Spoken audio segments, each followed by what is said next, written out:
Hey, Sandy. Hi, Laura. So I heard you have kind of a cool listing that came on the market. It's we definitely did a cool video on it. I saw it was a cool video. It was good. Like the boots. Thank you. I wanted to showcase the boots.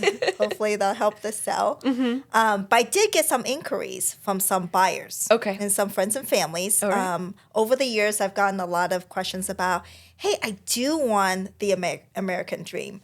And I do want to buy land and build a custom home on it. And as far as I knew, we didn't have a lot of lending options. We didn't know where to go. A lot of people don't know where to go. So wanted to get some resources, some information from you. Yeah. I got all the things. The good, the bad, and the ugly. So, okay. Let's say that you're a buyer and you're looking at multiple options. You're like, okay, do I buy a condo? Do I already buy this pre-built house? You know, they're going for $500,000 or whatever the price point may be. Or do I buy this plot of land for $200,000 and build? Seemingly it's cheaper.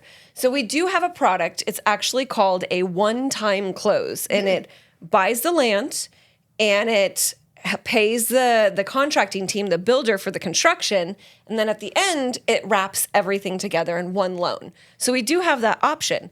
So it can go up to, it could do a single family, it could go all the way up to 4 units. So for instance, if you are a conventional buyer or first-time home buyer, and you're like, hey, I want to do this. I found this lovely piece of land out in Temecula. It's $300,000. I kind of have an idea of what I want to build, but I don't know what I'm doing.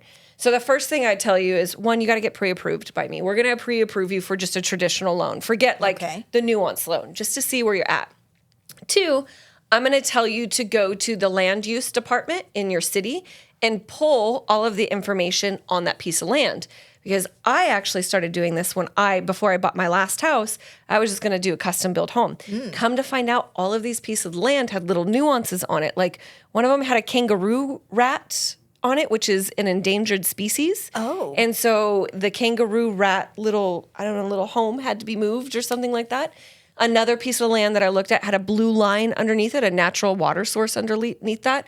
So there had to be other little things that we had to do with the land to do it. So you have to research your finances to make sure you could get approved, and you have to research the actual property, which is good to know for just later. So that's part of it. Wow. Yes. That's amazing. Yes. I mean, kangaroo rats. Who knew? Endangered species. You don't have to buy dogs. No. So that is really good to know for buyers, because it's not just, okay, the lots in this city. It's individual lots. Yeah. So let's say you're like, hey, I found a 8,000 square foot home or an 8,000 square foot lot. I want to build like a 2,500 square foot home on it, Lara. What's the first steps? So after it pre-approved you, that's when we have to figure out who the contractor's going to be. And there's tons of great contractors out there. So we go to the contractors and we want to get plans drawn up. So plans are going to be probably an out-of-pocket expense for you as a buyer. Most plans cost between $5,000 to $10,000. Okay. We can submit those plans afterwards to be incorporated with the loan, just FYI. So if you're like, oh my God, I love these plans from this contractor, I want to buy this land, then we purchase the land through the loan, and then we have the contractor give us everything that needs to be done on the home in stages over the next 9 months or whatnot. And he gets draws essentially against the loan for every stage. So you're buying the land for $200,000. Let's say the home is going to cost you, I don't know, $300,000. When all is said and done, then it just goes into a traditional loan at the end. So it's called a one-time close because you're doing a land loan, you're doing the construction loan, and it all wraps into a normal loan. Wow. So instead of having fees for multiple different loans, it's just all one loan over 11 months. Over 11 months. Okay. And what kind of qualification, like what kind of down payment do they need to have? Yeah, so it depends. If you're going to live in it, it's a minimum of 5% down. Okay. 5% down. And it's 5% down of what the appraised value. So I ended on of what the appraised value is going to be. What I mean is, so we have a $200,000 lot, and we have $300,000 that the contractor is going to give us, and we're going to take the bids to the appraiser when we're doing the loan, and he's going to value the property as if everything's been done on it already. So he's like, oh my God, it's now valued at $650,000 or whatnot. And so we would do a loan up to 5% off of the appraised value. Okay, so the buyer will work with the contractor and the builder to develop, plans The for plans, their dream that's the home. exciting So, part. Yeah. I think that's that is the American dream. Yes. They get to customize and Yep. every single detail. Every single detail. So yep. that will determine, how big of a home will be, how much it'll cost, Yep. all of that, the Yeah, finishes. And I'm not talking about your uncle that you know that does contracting. It is a general contractor that you have to go through. And he does have to have certain licensings and certification. And if you're doing this, you got to give me the contractor's name because we have to make sure they're an approved contractor. So you can't do the work yourself. You have to hire someone to do it. Okay. And do you have obviously you work with developers and homeowners. Yep. Do you have a list of contractors that you might be able to Yeah, we refer? definitely have a list of contractors for sure. And you can talk to each one of them, get a feel for it, start planning your design and stuff Yeah. like that. So for the primary, if you're going to live in it, it's 5% down. If you're not going to live in it and it's a second home, it's 10% down. If you're an investor, it's 15% down. Okay. But if you're building multi-units, like an investor can come in and build 4 units. If you're that investor, you have to put 25% down. Wow. I'm glad you brought it up because Yep. I do have some entrepreneurial friends who want to develop multifamily homes. Nothing too crazy. They Right. don't want to full on become a developer of a Right. community, but a couple units, 2 to 4. So that is good to know for Yep. them. Yep. And is the process a little different for them, or is it the same? No, it's the same. You would be surprised. Like the actual loan, the real work on you for doing the loan is just making sure you're financially approved. That's really the most of the work.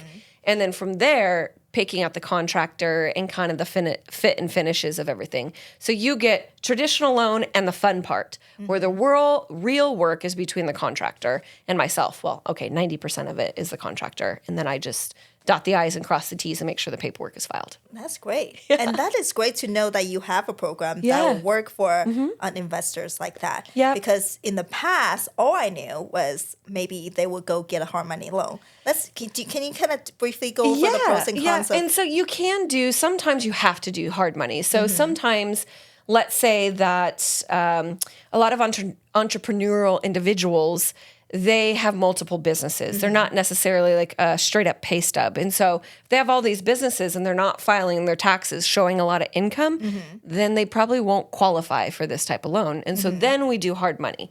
And the hard money loan it's a little bit more cost and a little bit more interest rate, but it can do 12 months, same type of style. We get all the money up front for you to build. Okay. So we're just debt servicing against it. And what kind of down payment does a hard money loan require? Yeah, so if you've done it, typically hard money individuals like to see 30 to 40% down. Some of them will do it 20%, but you have to have some experience behind you. And the rates are higher. If I'm at, let's say for an investor of this product, I'm at an 8.6% rate, and I'm just throwing a number out there, they're probably going to be more in the 10 to 12% for hard money.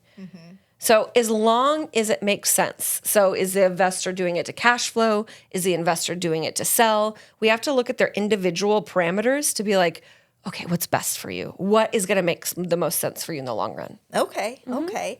And switching gears a little bit, Love it. because that just reminded me of a scenario where I had a friend who is a veteran.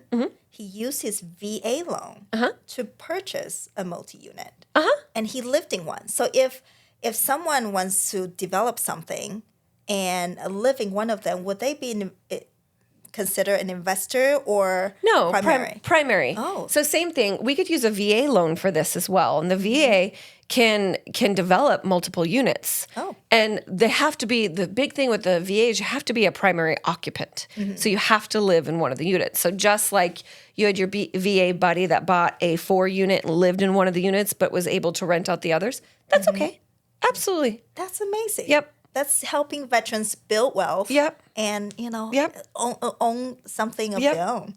That is so cool. That's good to know. Good information. Thank you, Laura. So do you understand everything about one-time close now?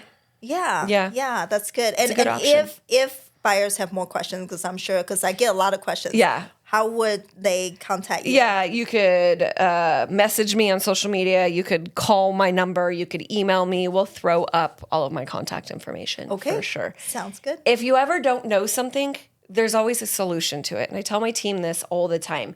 If you're like, I don't know, I wonder, it'd be cool if there was something out there. The key to it is just asking questions. Like, do you have this? And I'll be like, well, not really, but here's the different things that we do have. And then ask another person, do you have this? And they might give you 3 different responses. So there's tons of solutions out there, especially in the loan product world. That is great to bring up because I think as a lender and as a realtor, I think even our friends and family, they think that they have to come to us when they're like ready to go and have all the ducks in a row. But we are really advisors for them and a soundboard. Like if they have a question, even though they don't have a solid plan, they could be like, hey, Lara, like I'm thinking about doing this. Yep.